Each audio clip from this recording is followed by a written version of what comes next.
Okay, so how do we get? Okay. I don't know what's more amazing, that number 1 of this came out or that number 10 of this came out. You know what I'm saying, Elliot? So, Yeah, you got it. You got it right both ways. I was. I don't know how Don Daly, who apparently really can charm the birds from the trees, must have taken up this thick clutch of pages I had done and brought it into the office and said, I got all this. We can print a book. And I don't know why anybody said yes. It must have been Punisher fever. That's all I can tell you. now these are pages that you did what as a backup feature for Punisher War Journal or something? A lot of them, like the one on the right there, is the yeah, that is the very first Punisher page that I did, and that's when. Okay, so I'll tell you a story. So I go into Don's office. I mean, okay, I'm working. Interesting because it's so different. No captions. It's very different than the others. And here's why. I'm working at Peter Wallach's, and what I didn't know is that they followed a weird industry habit of shutting down their production facilities between Christmas and New Year's. Not just, it's not a holiday. You're not paid. You're essentially laid off for 2 weeks.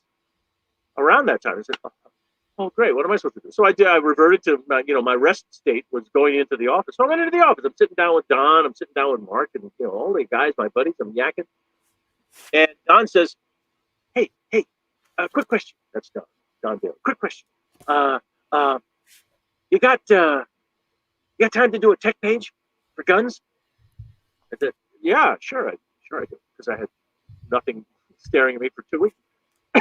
So he hands me a piece of reference that Carl Potts had dug up out, and it was this thing. It's the Gantz or the Gonk or something like that. Machine. And the only time it's most prominently featured is in I just was talking about it. Total Recall. Total Recall. The bad guy, Mike Ironside's firing that indiscriminately up, trying to get Arnold. And, yeah. And that's the gun. But okay, so Don says, this one? Yeah, that's the one. Yeah. And he says, I gotta, it's for the Punisher War Journal.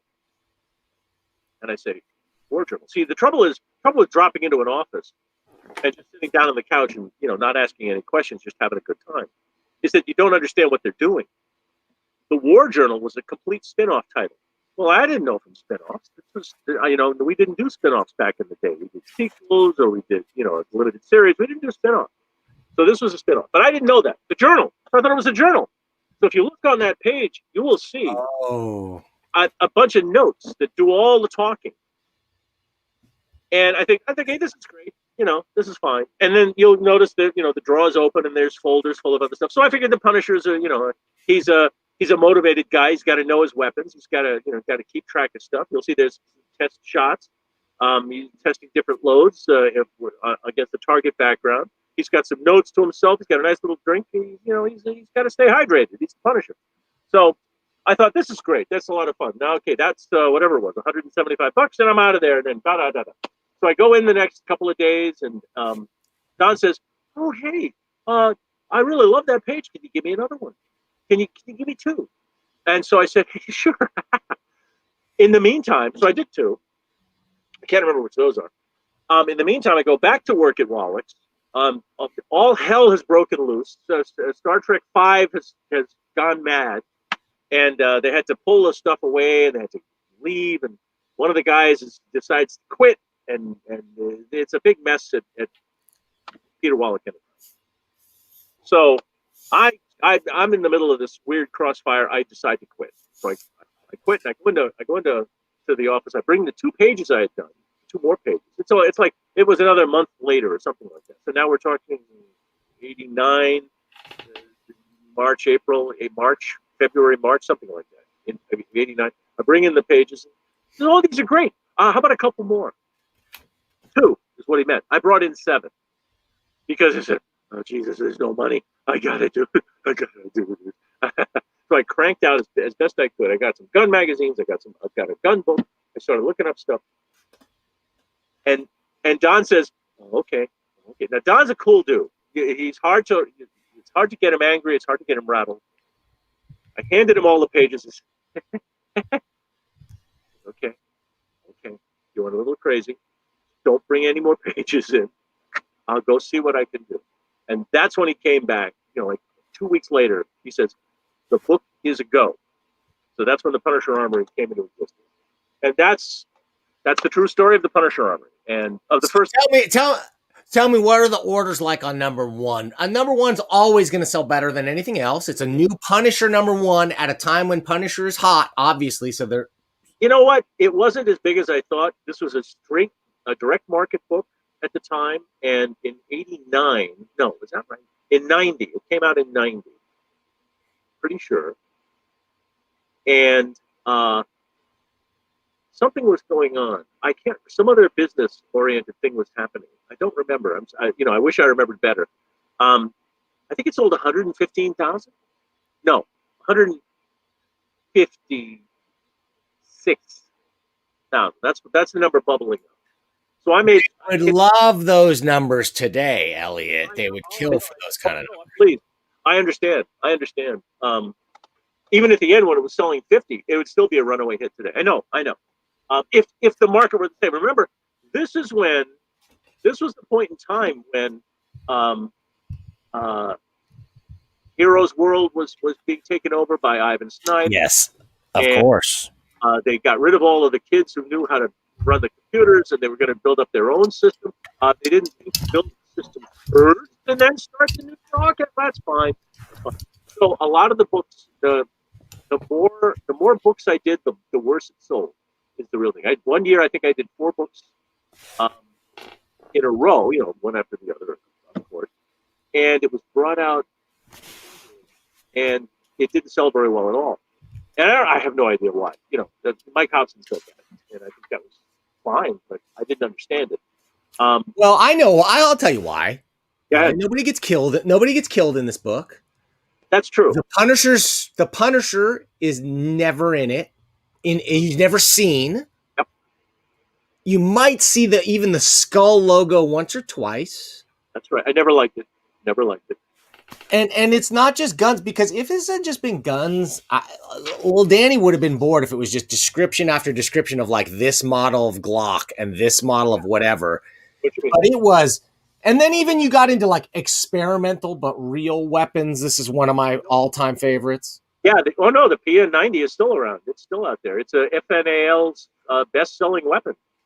With the clear plastic cartridge? It's a bullpup design. Take a look where the magazine is on the weapon. It's above the barrel. Yeah. Presses the climb. It's really a great little gadget. And then you get into like scenario training. So this is somebody... That's real. No, that was real. I didn't have to make that. No, that's what I mean. That's what I'm saying, is that you took it because, like, for somebody to do what the Punisher does, he would have to train like a law enforcement, but beyond what a military law enforcement officer, spy, so many disciplines he had to bring in, and you really thought about that. I resort to the Monty Python routine where I took a dog light and crossed it out and wrote cat in on crayon. Whenever I could get rid of gun and write a secret agent or EMT or lockpick. Yeah. I actually learned how to lockpick for this. I made one of those setups myself. And can I say I was inspired to learn how to lockpick because of this? Yeah. There you go. Yeah. Nice. This stuff was like, because the Punisher, again, it's one of those things. I don't know if you ever saw a movie David Mamet wrote with Anthony Hopkins, and I think it was called, I forgot what it's called, The Bear or The River. Forget what it was, but River. Oh yeah, I saw that. A tearjerker. Anthony Hopkins has a line where he says, "What one man can do, another man can do." That's right. Yep. I'd like to give a shout out to the Lockpicking Lawyer right here on YouTube. Oh, I love that channel. It's a great channel. I love that guy. He's got Lock Sports. Yep. It's insane. It's insane. I love it. Okay. I mean, we could talk about locks all day, but we're not gonna. I'm gonna keep going through this Punisher. I'm just gonna keep going. I shot that and looking. Yeah. This was a stretch, but you need something slashing. I made that thing up on the right, and I shot that street sweeper on the left. Wow. Wind up street sweeper, amazing, beautiful. This stuff was great. Like a modular cityscape inside a warehouse. This is where I loved it, because you're like, the Punisher now, he's taking down larger and larger criminals. He's taking down cartels. He's got millions of dollars in cash and nothing to spend it on except training.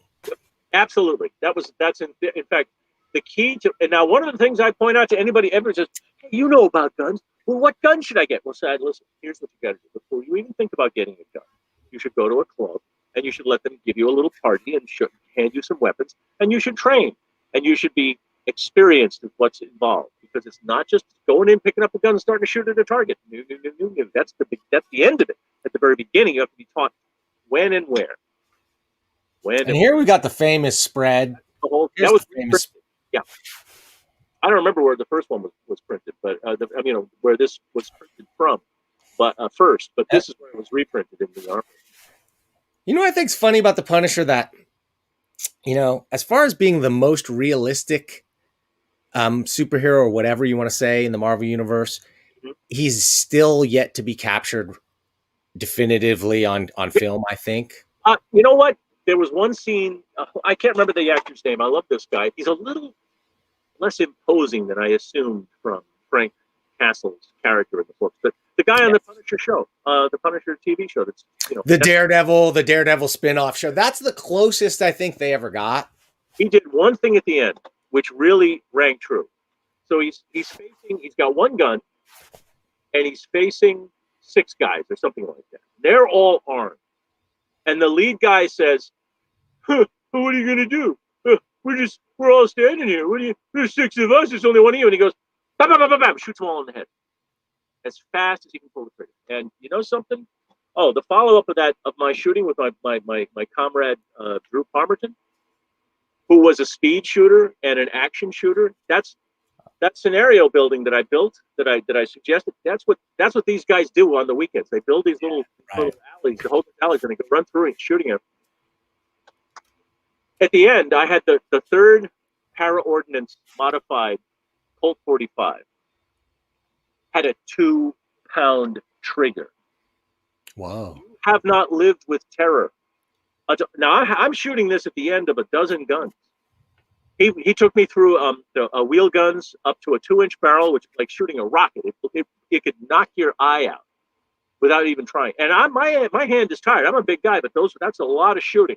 These were 44 magnums. He had a 44 8-inch barrel, a 44 6-inch barrel, a 44 5-inch barrel, and a 44 2-inch barrel. And each one of them was worse than the other. And then he hands me the 45. At the end of that time, I couldn't tell where my finger was. Yeah. It was interesting. I take a shot. I reacquired the target before I do it. Gun went off. That's where I said, I think it's time to slow down. Yeah. Interesting stuff. Also, my hands are too big. I would always pop the magazine out every time. Pain in the neck. Ever fire a 50 cal or Desert Eagle or anything like that? No. The 44 is big enough. I wouldn't even try. I hear that's like that. You could break your wrist if you're not. No. You know what? You got to know when to clinch. You just got to know when to clinch. I see. The Desert Eagle has muzzle brakes on it that controls a lot of the recoil. And also, half the time when you're looking at a Desert Eagle, you're looking at the 22 version, not the 50 or the Action Express load. Oh, okay. I didn't know that. Yeah. So here's from the cover. This is an image I chose for the thumbnail. I chose it from your site only because it's one of the rare occasions when we got to see a Punisher logo, and that was just one of the. The book is subtle for a book that's all about a character as unsubtle as the Punisher. This book is written and designed with a lot of care and subtlety and a lot of thought. I'm going to just straight up say it, more than anything I've ever seen written about the Punisher. Now, I'm not saying this is my favorite Punisher story or anything, although I will say I've reread these probably more than I've reread any Punisher comics in my life. Well, my stuff is a cheat because I tell the story. I have the barest sketch of a story. Yeah. And that's it. And I don't need to tell anymore. I don't need to show action. I don't need to show consequence. Although I got to admit, there's a couple of times when I had pages that had trails of blood that was surprinted in blood that told a story, and that's when I had more fun than usual. Got to admit. Yes. Well, There was, I mean, just say it's what's unspoken around the edges of some of these things, especially in some of them where it's aftermath pictures or whatever, like some of the ones that we saw. It is evocative and it does tell a story. Just it lets you. That's the magic of comics in a nutshell, too. exactly. Now, wait a minute. Let's talk. Some have said these are not comics. I've heard you say they're not comics. So I don't think they're comics. They are in a comic format, but they're too informative. John Byrne paid me the ultimate praise. He said, "I keep these next to my desk because when I need a weapon, you've already drawn it." And that spoke to me as not just as a comic professional, but as a fan of John's work. Because seeing him grind out page after page. If I could save a guy like that a minute's worth of thought, then that makes me glad. And I worked hard to make every one of these proportionally accurate, technically accurate, and I only screwed up a couple of technical details on some of the guns. And I'm still ashamed to this day. Like literally 2 times, I mistook a name for a dimension, and that was bad. Well, Elliot, I don't want to tell you. I mean, I respect you. I don't want to tell you you're wrong. Let me interrupt you. That page on the right, 64th page, 64th Punisher page I did because I numbered the pages at one point at home, and I go into Don's office, and I'm looking at him, and I said, Don, I can't. I don't think I can do it anymore. There's no more guns. There's no more. The Punisher needs machine guns. There's only like 20 machine guns you're going to run into. You can't use a military ordinance all the time. They just wasn't so much back then in the 90s. And I said, there's only so many handguns he's going to use. They got to be big bore. They've got to be semi-automatic. Come on. He doesn't use wheel guns. He's using. Don looks at me and he gives me that. Don is like a hypnotist when he wants to see him work on. All right, I guess I shouldn't say that. He's a happily married man. He's a happily divorced man with a beautiful daughter. And anyway, so he looks at me with those blue eyes, those blinding blue eyes. Elliot, I know you can do this. You're going to keep doing it. 10 pages, 20, 10, just blew it. 10 pages, 20 pages, doesn't matter. So I said, okay, Don, you're right. Okay, that's fine. So I go home. And I go to sleep and I'm troubled and I can't think straight. And I wake up and I make an English muffin and the wife says, I got some Smucker strawberry. Can you make me a breakfast with the Punisher? Yeah. Hey, there we go. And that's what I did. That turned it all around. Didn't matter what was going on. Yeah. And I'll agree because it's a point because you don't think about it. I mean, sure, you go, the Punisher eats breakfast, but I'm assuming he wakes up and grabs an MRE off the shelf, wolfs it down or whatever, but he's a person. Whatever. Yes, exactly. And this, I can't remember the story. This may have been in some victim's home or somebody's home or a bad guy's home or something like that. And he's done whatever he's done and he's going to take a moment to have a little breakfast. It just seems, hey, listen, guys got to eat, I loved it. I love the mundanity, if that's a word, just the. I made up my drone. And so here's where we get in. Here's science fiction. Here's the rare bits of just pure Eliot imagination. Yeah. That there were real drones at that point, and they were as big as friggin' helicopters. Yeah. And I said, this is microchip. He's talented. He's going to make everything himself if need be. And some of this stuff is off the shelf. It's not impossible to make. And I figured it out. I put it together, and that was pretty close. Speaking of microchip, that's one of the few characters that you go into his perspective as well occasionally. I felt I had to because Frank is not the techie guy. Frank's good at what he does, but not stepping outside of his comfort zone.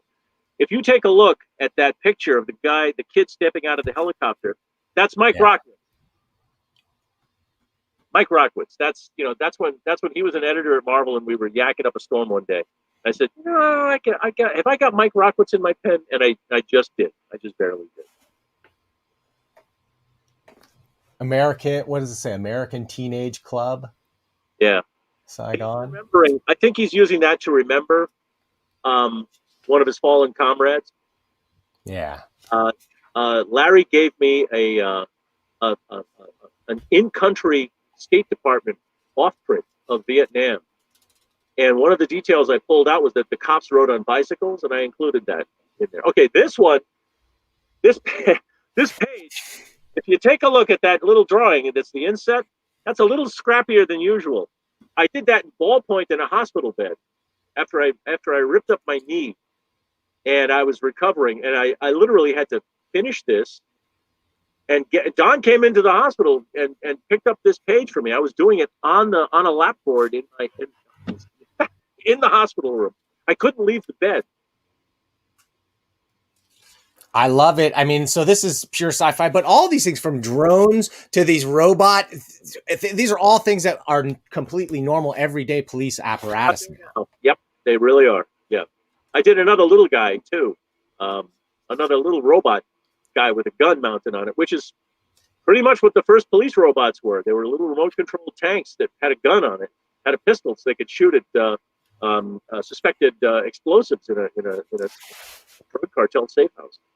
So you got into small weapons training. You got into martial arts and hand-to-hand combat. Yeah. You got into vehicles. You got into weapons. And this is issue 2. Oh, wait a minute. Okay, but that's the one. So this is where I remember reading this, and I think this is the end of issue 2. Yeah, this is the end of issue 2. Yeah. And this is where it sort of took me by surprise a little bit. And I go, okay, well, you tell me, Elliot, what's going on here? Oh, it's hard to talk about this. I found this when we were, the wife was pregnant with our son, and we had driven across country to go to that. I mentioned in the preview, in the backstage, that I had gone to a special weapons and tactics show. But on the way, we drove across the country, drove back 2 weeks, as much of a vacation as we were going to get. And we would stop at little places, and they had this really crappy cap gun for sale for like $1.70. I said, hey, this is great. We'll put this in the Punisher Armory. And then I realized, oh, yes. That's exactly where it goes, in the Punisher Armory. So we got it. Let me see. I got a little close. We make fun of it around here, but it still has the power. When I showed this to Bob Harris, he got a little weepy, and I got a little weepy because, Well, I'm going to read this if you don't mind. It says, this gun isn't a very good gun. This gun shows no known caliber, barely has sights, and doesn't even shoot what it does shoot very well. It's no Wonder 9, accepts no scope of any kind, has no accessories for that matter, unless you count the ratty vinyl-like holster that came with it. Certainly isn't gunmetal tough. I could probably shatter it with my bare hands. It most likely would rust if I let it, but I don't because it's my most important gun. And when it saw its heaviest duty, it was the best gun there was. It would slide from that low-slung holster like a natural thought. It fired 50 well-placed rounds squarely into the bad guys, whether they were gangsters or Indians or just young buddies up the block. This was my little boy's gun. Now I hold on to it and now and then use it. Okay, so now and then he uses it maybe to, I doubt he's taking it out and firing it, right? But maybe it helps fuel his own fight. Yeah. No, that was. I realized that deep down I'm a big mush. I realized that who knows what would happen. You have a kid. Who knows what would happen if your kid was taken from you, and certainly in an unfair way. And it's hard to know what a rational man would do. Break, I think. And considering his training, he broke in a certain. Frank Castle broke in a certain way, and that's my little insight into what is in his head half the time. I thought it was cool. I thought it was poignant. I thought it was something that I don't know if I've ever seen in a Punisher comic before, like reference that thing. Yeah. But I think it could be. It should be. I think the TV show, the recent one, where he was watching out for that kid, the girl kid, I think that was about as close as it came, and that was very touching, touching stuff. So, like I said before, Elliot, it's amazing. Okay, so you got to one book, and you got a Jim Lee cover on that first book, Well, right? he was hanging around the office back then. He wasn't a giant monster superstar. Literally, while that came out, he just he turned into a monster. He turned into a giant guy. And I gave him credit about that gun because it's a real gun, but that's a clip-on that's an M203 40 millimeter shell launcher that you put on the underside of the gun. It's not. It's like a grenade launcher, right? It's like, yeah. But I wouldn't want to shoot that thing. I mean, geez, man. Well, that's what's a little bit hilarious to me is it's a little bit the difference. It just highlights almost ironically the difference between like somebody who's an artist drawing Punisher, who's like their foremost thought is whatever it is, but it's not the accuracy of the weaponry. Yeah. But that's what this book is all about. The guy who rose to the occasion is Michael Golden. He did the last two covers, of course. They're phenomenal all among them. Oh, I think I realized that actually. And so, okay, wait a minute. So you worked with Michael Golden in the heyday. I wish I could. I mean, I know Michael, and he's one of these. He's one of these. I think I mentioned this in our first show. His stuff is a little off-putting at first until you realize it's all there. It's genius. All the action, all the movement, all the acting, the storytelling, and then suddenly you're not looking at some strange proportions, and you're not looking at a funny angle anymore, and it's gorgeous and it's meaningful indeed. And that's why I was so happy to get him on the cover. It's overwhelming, really. You nailed it. He walks the line between the realism and the cartooniness in such a way that it doesn't matter that it's realistic. It all works right on the page. If you take you zoom in on any square inch of the weapons, he had been given all 32 pages of the book at that point, and he turned the screw heads into little works of art, perfectly realizing those arcs. Okay, I'm just gonna say $1 million Michael Golden. This is $1 million moment for Michael Golden. Like, true. Yeah. He's the creator of two of my all-time favorite single issues of all time, Giant Size Avengers number 10. Ooh, okay. And I know Batman Special number 1 from 1982. If you've ever read that one, I did. Oh yeah, I did. I love that one. Yep. Masterpieces, in my opinion. Let me tell you why the covers look that funny. Yeah. The back covers are just Scotch tape Xeroxes. Oh yeah. So the first book, the contents page had all the weapons listed and all the manufacturers. That's right. I remember that. And so we sent it. No, not anymore. And so we sent it up to legal. And Barry Kaplan, and he says, Barry, good old Barry, he comes down, and he says, no, Stephen Fox. I'm sorry. Yeah. And he says, we can't put these are real guns. You can't put the real manufacturers. We'll be sued. Every one of them will sue us. And so they took it out. There's no contents page anymore. And then the guy, so Don, once again. But you use the real manufacturer names throughout, though. I guess that's what I was thinking. Look, am I a lawyer? I could just put on TV. So Don, you look like one. Okay, we'll put the names on the cover. Goes to the typesetting department. Could you? And this was Brenda Mings at that point. I think it was Brenda. He said, "Could you put all the names in a strip and set them to within an inch on either side of the cover for me?" And she goes, "Yes, sir." And all the names of the manufacturers. Oh yeah. It is so funny, and they never saw it. Now that's fun. All right, I love it. Easier to ask forgiveness than to ask permission, right, Elliot? So yes. So that's still, and Dougie Braithwaite. I think that's, who is that? One of Doug Braithwaite is one of these. Yeah, I think he did that one. Is an incredibly talented British guy, and he came over, and I was so happy he threw in a couple. Dougie Braithwaite. Dougie Braithwaite. I've never heard of Dougie Braithwaite. Doug Braithwaite just he did a lot of work back then. He did a couple of books. I think he did more illustration for the magazines than he did for the. On this one, that's a real one. Oh, for the Punisher magazine. Like Um, I the, he did some Punisher stuff too. Not much. I'd love to know what he's doing these days. He was a very nice guy. I liked him a lot. Yeah, you got into some weird stuff, Elliot, and we're barely into on issue 6 by now, and you're getting into some really cool bomb retrieval stuff. I mean, I was so happy when I could find something that wasn't a gun, and even an unusual gun like that sawed-off shotgun. Well, with the flechette rounds, I love them. I love that stuff. I'm not going to make your day there. And I can't tell you how happy I was when I learned exactly how a flamethrower works. I found the manual for it. It's astonishing. In the front of that cone, there are 7 matches, and that's they're matches, and you have to strike them and leave them lit.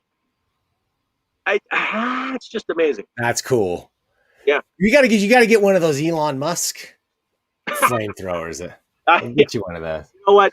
God bless Elon. I think. Now I love this. We need to go to space. Yes. Like, so Punisher gets in fights. He gets in fights in crazy situations. He's got to be training far beyond anything that anybody else is going to prepare for. He's training on Teflon sheets here. Telling you. Yep. Because a ninja, I was reading, among the many how to fight books I read, ninjas train on ice. And I figured this is the closest we're going to get to ice in Midtown Manhattan, anytime soon.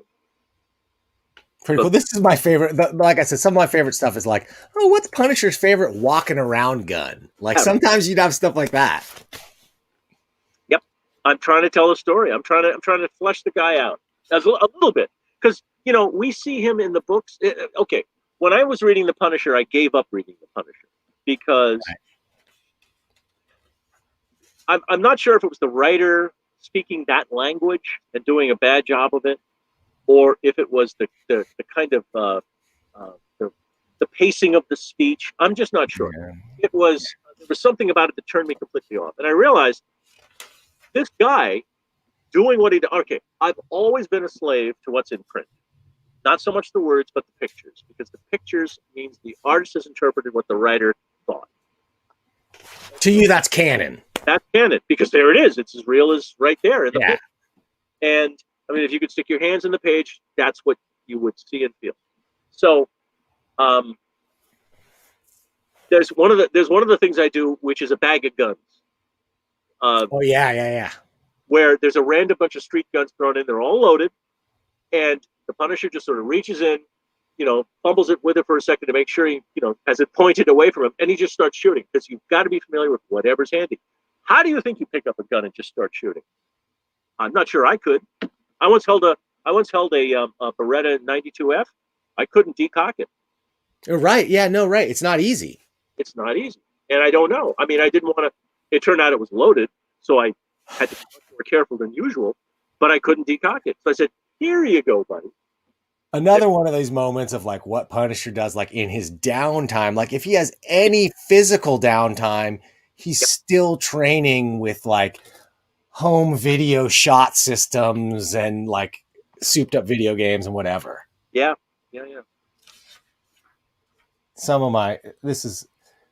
You get into some really weird modular. Yeah, I think I made that up. I think that was a microchip special. Pretty sure I made that up, but none of it's impossible. I mean, that's the trouble. It could all be made, even back in the 90s. I love it. I mean, you go into so many things from ammo, like we said, to flashbangs, ear protection for the Punisher. Like there's the things that he's got to be using. At that SWAT Expo, I met all these guys that I had done pages on. All Mr. Clear Out, which was what was the name of that company? Para Ordnance or something? No, not Para Ordnance. Para something. They made all the flashbangs, and there they are. all the ones that you slide under doors, and all the ones you just glue to the door, with quick setting glue, and you stand back and look.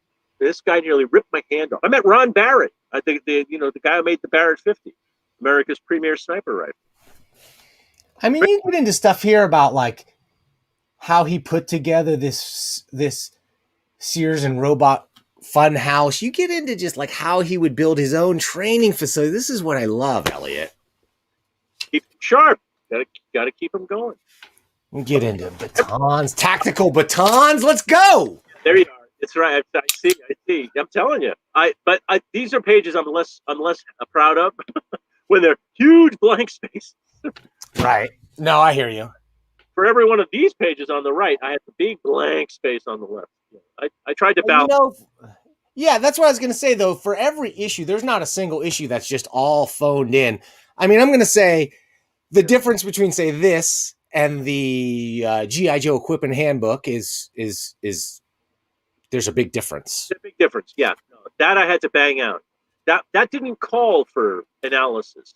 All of the techie stuff. That's my on the right is my Manhattan apartment tub. Well, and talk about telling a story, man. I'm gonna say it, Elliot. These are comics. You are telling a story, but in a different way. Yeah. No, I don't. Yeah, I'm not arguing. I do. I tried very hard to tell a story. I especially tried to tell a story when the pages were very empty and vacuous. Often, I always thought I tried to make it a balance of something to draw the reader in, even if there was very little on the page. So I guess here's one of those storytelling pages. I love that one. He's just sitting up there drinking coffee, letting everybody kill each other. Yeah, this was the kind of stuff that just like, makes me, as a guy who really loves, I don't know, I love equipment, I love technology. I don't love guns. I'm not into guns. I'm not into weapons. I don't think I could hack it in the military, but man, there's just something about these, the personal, the story of the Punisher is very compelling. Now let's talk for a second about the Punisher and law enforcement and the kind of controversies that.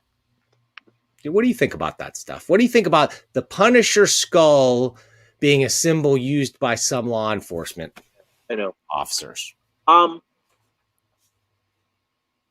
I think the police departments should not. The Punisher is a work of fiction. The Punisher is, in the real world, he'd be a vigilante and hunted.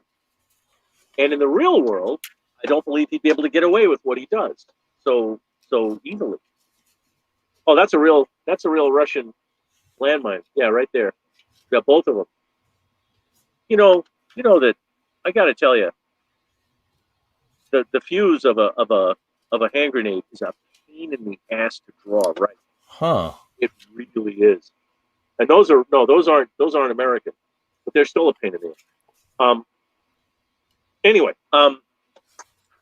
police are representatives to a community.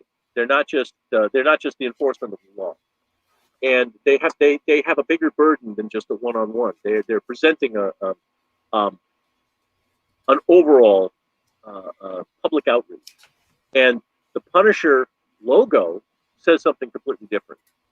It's above the law. It may be a justice of some kind, but that's not the way to present justice. And so, I mean, I believe in the Constitution. I believe in in law and order for real. And although I'm not a Republican, I may sound more like a Republican than most Republicans. I believe. Oh yeah, Clear Out, Mr. Clear Out. I met those guys. They were laughing their heads off that I'd done a comic book page. That's hilarious. I really did. Did you ever think about going to the manufacturers and trying to sell them like the original artwork? I'll bet you they would buy them for thousands, Elliot. No. Those guys, all those guys are out of business. I actually got in touch. The guy who did the climbing wall page somewhere in there. Oh yeah, that's another one of my tear jerkers. Talking about a dog who hates him. I love that. Huh. And the Vietnam Wall page. That's another that Yes. I don't think we've gotten there yet, maybe. I don't think so either. I have a hard time looking at that. We'll keep go. We're going to just keep going because, one thing that's interesting about this in this day and age, Elliot, when everything has been reprinted, and I mean, Waiting. they're scraping the bottom of the barrel. Yeah, I know. I've seen. Believe me. I'm waiting for this to come out. I need a good payday. That'd be great. I mean, Elliot, we can get you your Spitfire and the Troubleshooters issues that you did. Those are available in trade paperback. Okay. You're kidding. They are? I know they are. They've collected that new universe stuff. I'm sure they are. By the way, for you fans out there, Todd McFarlane's first published Marvel work was for Eliot R. Brown's Spitfire and the Troubleshooters. Holy mama. Okay, well, now I have to go look because, all right, let's talk Spitfire. Yeah. New universe. I'm in there. That's all. Jim Shooter's love child, right? That's exactly right. Yeah. Now, okay. Information has come to light some 30 years later that changes my bitterness and unhappiness with the situation. Oh yeah, the blind page. I actually didn't know if Gallaudet University was still in business, so I called them up. Those were the days. There was no internet back then. So if you needed to find out if somebody was still there, you had to call them on the phone. So Shooter wants to learning sign language. Yeah, Shooter wants to start. He's been motivated by the idea that Stan Lee put his name on everything, and he shouldn't have had everything. So he wanted something new that reflected a non-Stan thing, a whole, clearly non-Stan. Not necessarily Shooter presents, but along those lines. So some with less legacy baggage, maybe. Yes, legacy baggage. Yes, all new. Well, we've learned a lot in 30 years, 40 years. We should be able to do something with it. So here's what was funny. So we go to this giant. Now talk about me being not. For all the pictures I took, I sure didn't take a bunch of pictures. I really should have. I should have taken pictures of this meeting. We were at the Hotel Roosevelt. No, not the Roosevelt Hotel. The Hotel Roosevelt, not too far from Marvel downtown on 34th Street. Which Marvel's offices were on 28th. Maybe this was on 34th, 35th Street. Beautiful hotel. We were in the conference room, and Shooter's holding up a check, and he says, "I got a check for $125,000 here. We're gonna develop brand new titles. We're gonna all new, and this is very exciting. Okay, this is great." Sometime later, he calls me and Jack in. He calls me in, and who do you want to be an assistant editor? I said, Jack. We go into his office. Said, okay, I'm going to make you guys an editorial team. Not really, but I'm going to do it. So immediately you're going to get raises, and I went up to $26,000, which was astonishing, from 18, which was I was counting my pennies and eating ramen noodles. And so that was a great 6 months of earning extra money, and we have a big meeting. So there was Tom DeFalco, Archie Goodwin, the late great. Who else was in there? Mark Grunwald, me and Jack, Bob Budiansky, and Shooter. And I'm looking around and I'm thinking, okay, this is the new universe. The only thing that's new here is me and Jack.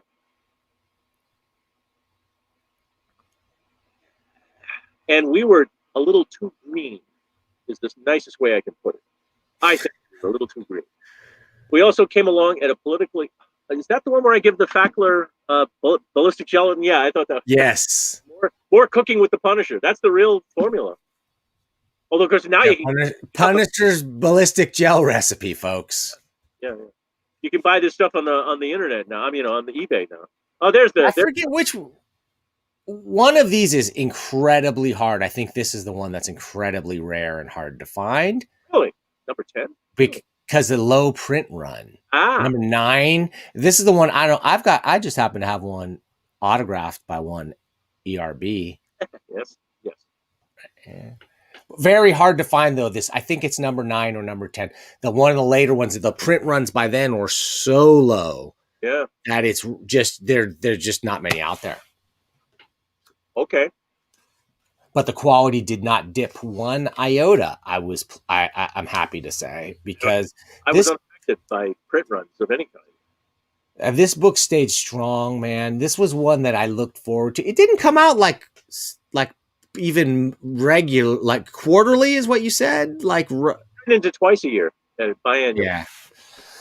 And dude, I would look forward to always. I would always make sure that I got that. I think the 9 and 10, the only reason I didn't have them is because I was like in college when, like, that's right when I moved.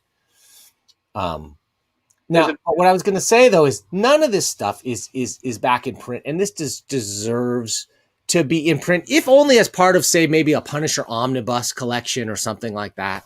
I happen to agree. 320 pages of pure brown reprint money, you betcha. Yeah, where does the Punisher work out? Why did Eliot need to draw? Had to put it in, like. How big of a headache is that to draw in perspective? Yeah. Yes, headache is the word. Yeah.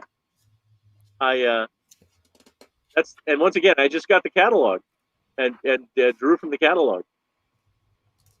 And that's great, because what is it? It's a drawing of a gym machine, right? Like, what is, like, how is this a page in a Punisher book by Marvel Comics? This is to me, the mind blowing. You've seen the muscles? Come on, those don't come from eating Wheaties. Come on. This is what I mean. When the Punisher's not killing criminals, he's doing push-ups or he's training to kill criminals, right? That's it. That's it in a nutshell. I love it. This is it, man. This was my favorite thing.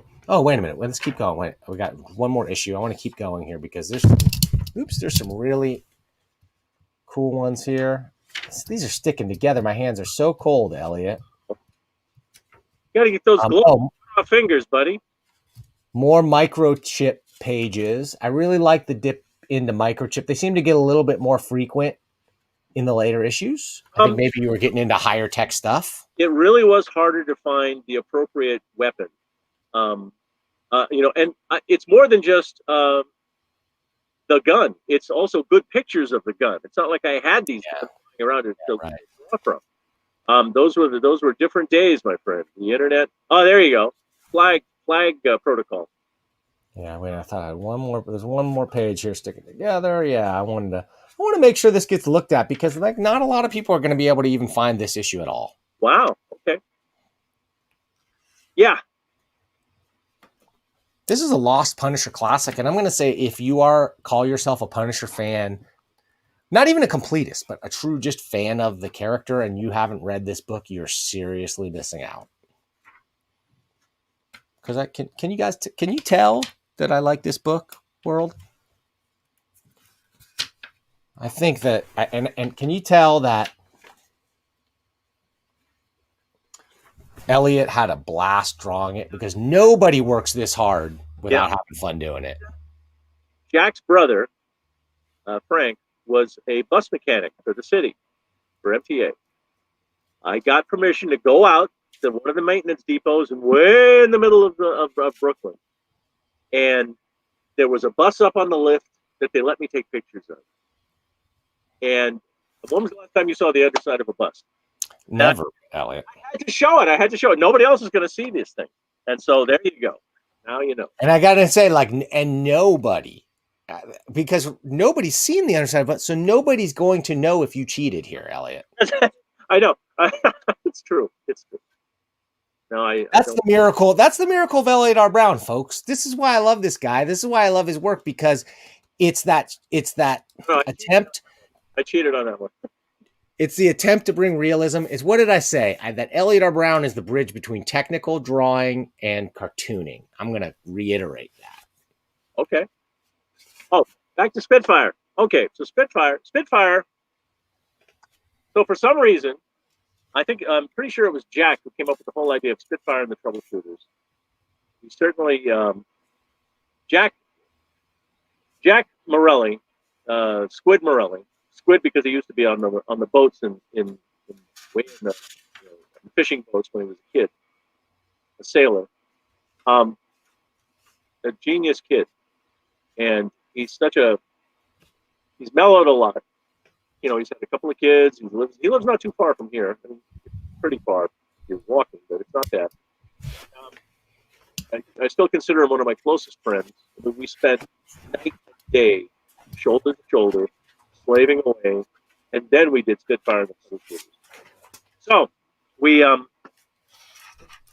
whole point was to turn these kids into